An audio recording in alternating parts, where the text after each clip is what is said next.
Many in Fort McMurray are still dealing with the devastating wildfires from 4 years ago and now damaging flooding in the city's downtown core, affecting so many businesses and so many people's homes.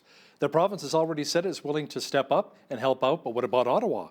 To talk more about it is Toronto Sun political journalist Brian Lilley. Brian, will the Trudeau Liberals be sending any military help, maybe to help people in Fort McMurray?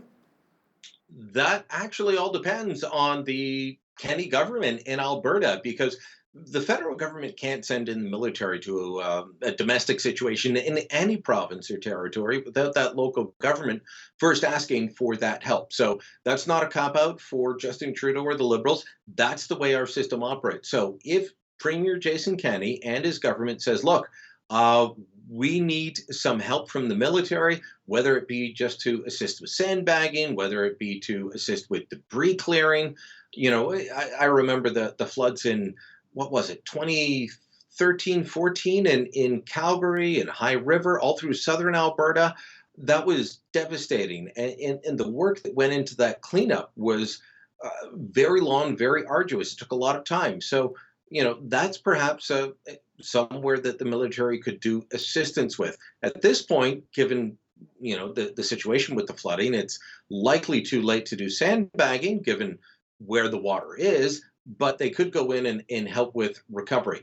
All of that requires the provincial government to step up and say, we need assistance. Once that request is made, things start to flow from there. New federal data says almost 80% of COVID-19 related deaths are from people in care homes, and many of those, Brian, most vulnerable, had underlying health conditions.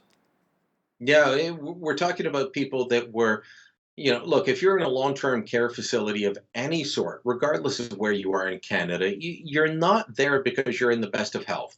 And we've all got aging parents or grandparents, and we can feel for the condition that they're in. But, if you're in generally good health, and, God bless them, my parents are in good health at this point. But there are people of their age who are in long-term care facilities who, they've got a medical condition, be it heart condition, be it diabetes, be it, they've had a stroke. Who knows what it is? Those are the people that end up in long-term care facilities. We know that COVID-19, it doesn't discriminate in terms of who it hits, right? I mean, if you look at um, the the demographics of who contracts it and who suffers from it is quite vast. It goes across age groups. But when it comes to mortality, we know that it disproportionately affects the elderly, and in particular those in long-term care settings. Well, because they have an underlying health condition of one type or another. I'm not saying that that's an excuse for any provincial government of any sort, but it is an unfortunate reality that whether it be COVID-19 or flu or any sort of infection that's going around, these are the people that are the most vulnerable, and they've been hardest hit by this. The latest national COVID-19 modeling shows just over 3,800 deaths are expected by May the 5th. Brian, Prime Minister Justin Trudeau says, however, that the curve is actually flattened in many parts of the country. Well, that is the hope. And we've already seen that when it comes to British Columbia. We've seen it to a degree in Ontario. I'm not sure that we have seen it in Quebec, where they're already talking about opening up schools, or even in Alberta, which Alberta seemed to be doing pretty well. And then you had that big spike of about 400 cases showing up at once down in High River at the Cargill plant, and you've had other hotspots elsewhere. So it really does depend. Saskatchewan, though, they tend to be doing well. Manitoba's doing okay. Nunavut doing the best of all of us, by the way. Zero cases of COVID-19, and they don't want anyone visiting. My eldest daughter was supposed to be going up to Nunavut this spring. She will not be going. They don't want anyone visiting, and they want to keep it at zero. Uh, Overall, for the country, Canada has done better than we might have expected if you looked at some of the models that were put out early on. In some instances, we've done worse. Quebec has been particularly bad, and Montreal in particular, which is very strange. As someone that's lived and worked in Montreal over the years, Hal, it's a city with a robust healthcare system, and yet somehow they got hit hard by this and in ways that they were not expecting. Now, Brian, speaking of viruses, a 2014 document says federal officials were much more prepared for a possible Ebola outbreak than they were for COVID-19. Yeah, this is a document that was circulated from public health to the Canadian Nurses Association, letting them know what was ready to go if and when Ebola showed up on Canada's shores. Now, thankfully, of course, in 2014, Ebola did not, but that was the big concern. There was an Ebola outbreak in, I believe it was Western Africa at the time. There was a lot of concern that, as with any of these outbreaks of highly contagious diseases, Canada is a global country. We have travelers coming in and out all the time from all parts of the world. All it takes is one person showing up, being sick, and spreading it to the rest of us, as we've seen with COVID-19, to really pass this on. But what they had in place in 2014 was not only a plan for the National Emergency Strategic Stockpile that we've talked about so many times, but they had 28 hospitals across the country designated as Ebola treatment centers. So regardless of where you were in the country, it could have been the local hospital in Lethbridge where you are. That could have been one of the centers. Or maybe they would have said, Hal, you got Ebola because you came into contact with someone with Ebola. You've got to go to such and such hospital in Calgary. And then from there, they had details on how you would be transported. They had details on what would happen to travelers coming from outside the country who showed symptoms, and what would happen to travelers who had no symptoms. It was much more well thought out before a single case ever appeared than what we've seen from the federal government when it comes to COVID-19.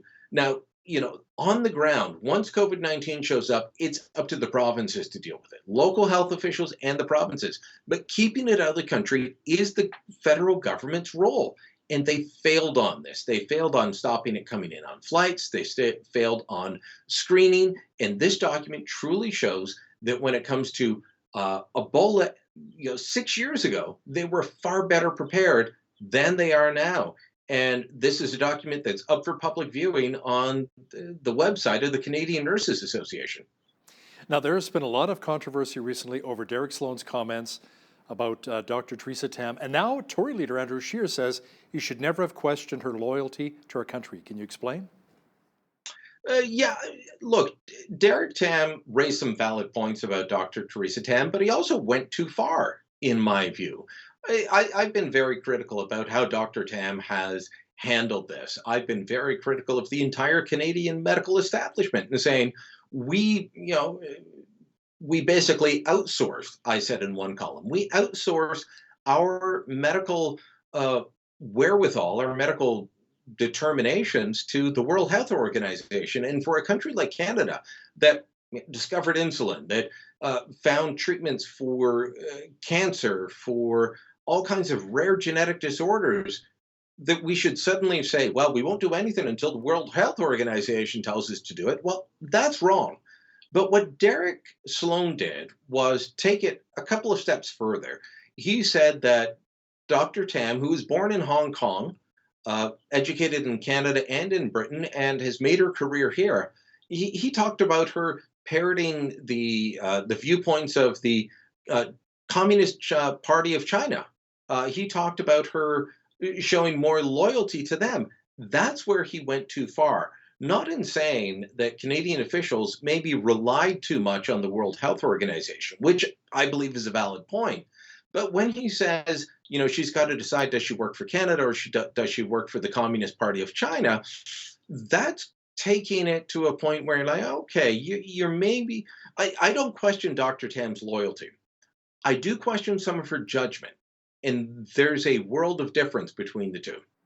Some of our province's economies are slowly starting to reopen, Brian. Saskatchewan next week, Quebec after that. BC's on the move, and Ontario is kind of up in the air. Here in Alberta, we're hoping to slowly maybe do a soft relaunch of our economy sometime next month.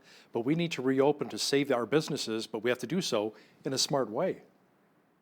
Yeah, and so each province is taking their own way in doing this. And, it's strange to watch federal reporters, and I mentioned this on Twitter during the last week or so, is that I really do think before you're allowed to go up and be a reporter on Parliament Hill, maybe you need to spend some time covering provincial politics before you go up and you question all the federal guys, because you keep hearing questions from these young bucks up on Parliament Hill saying, well, will you force the province to do this? Will you force such and such province to do that? Well, it's not up to the prime minister, regardless of who it is, to do that. That's not the prime minister's job.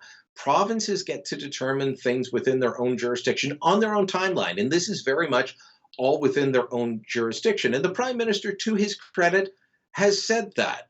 And so British Columbia, they got hit first, they got hit hardest. They're coming out of this earlier. Saskatchewan did not get hit that hard. Okay, so they're going to start coming out of this earlier. Alberta seemed to be doing okay. Then they had a bit of a setback. And so Alberta's got to figure out where are they at and when can they do that soft relaunch. Nobody's going to be doing a big, all right, everything's back to normal, turn on the switch now. It's going to be a very different economy that we're dealing with, a very different lifestyle, Hal. And for you and I, who are CFL fans, who are sports fans, we can kiss this season goodbye. Yeah, it really kills me. Now, speaking of canceled events, one of our reporters recently said summer's been canceled, Brian. I mean, here in town, Whoop Up Days has been canceled. The Calgary Stampede has been canceled, which usually injects over $500 million to the Alberta economy. What can we actually look forward to doing this summer outside of barbecues? Barbecuing. Do you like kayaking? Solo kayaking will be big. Stand-up paddleboarding. That's going to be huge this summer. What else can you do on your own? Walking. Darts. Walking will be, darts, right? Darts. Yeah. As far as spectator sports, watching Brits infected with COVID throw darts at a board might be the best thing that you can do. We're not going to see a return of professional sports or even going to watch your kids play. And look, I know some people are saying, oh, where I live, it's fine. And why can't we just have the CFL start back up? Well, there are 3 CFL franchises in Ontario alone. There's 2 in Alberta. There's one in Quebec. Our 3 provinces are not ready to open. So what are you going to have? British Columbia and Saskatchewan play each other over and over again? That's going to be a very boring. Sorry, I forgot Manitoba. I forgot Winnipeg. Not surprising. But that's going to be a very boring way to live. Is to have that.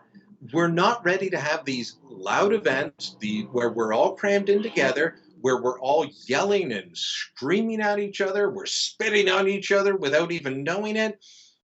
No government's going to allow that sort of thing. So that's not going to be happening this summer. The concert in the park, Stratford, the big theater festival in Southern Ontario, that's gone as well. And maybe it's not as grand as and exciting as the Calgary Stampede, but it goes on for months. And like the Stampede, draws in hundreds of millions of dollars. There are concert festivals across the country that are going to be canceled. Boots and Hearts in Ontario, Craven in Saskatchewan, the Stampede, everything.